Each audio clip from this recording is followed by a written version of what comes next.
Hello guys, ito yung pinitas ko kanina sa mga pananim kong sitaw guys. O di ba, ang dami.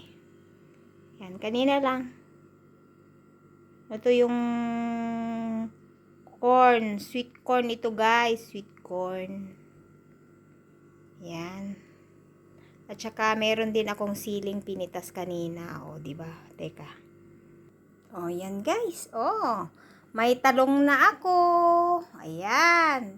May okra pa ako. Yan. Lady finger. Tsaka may malalaki. Dalawang klase itong sili ko. Yan. Fresh na fresh lahat yung yung gulay dito. Sana all. Ayan guys.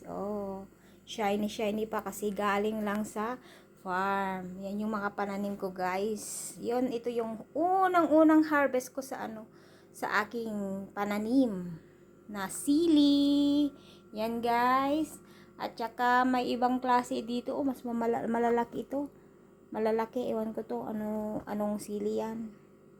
Tamang-tama ilagay sa sinigang. Tapos may okra akong kinuha. Yan. At saka talong. Sakto pang pakbet. At saka yung fresh na fresh kong sitaw. Di ba?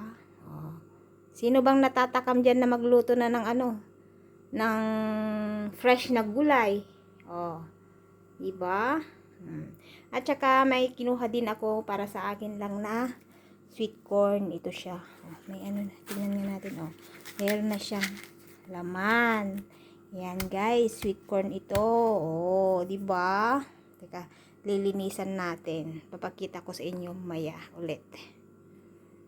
Ayan, natanggal ko na yung balat. Ito pa, may isa pa dito. Tatanggalin ko. Wala kasi akong tagahawak, kaya pasensya na kayo. Ayan guys.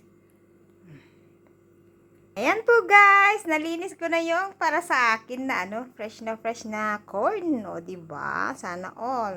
Gusto nyo kunin yung isa, kunin nyo na. Sa akin na lang dalawa. Yan guys, diba? Wow. Iboboil ko yan pang dinner guys. Sarap-sarap yan sweet corn ko. Ito mga sitaw ko, gaganda. Naglalapsat da kasla kanyak. Sana all. Yan ang sili. Diba? Yan. Bye-bye guys. Thanks for watching. Yahoo! Don't forget to like and subscribe. Thank you.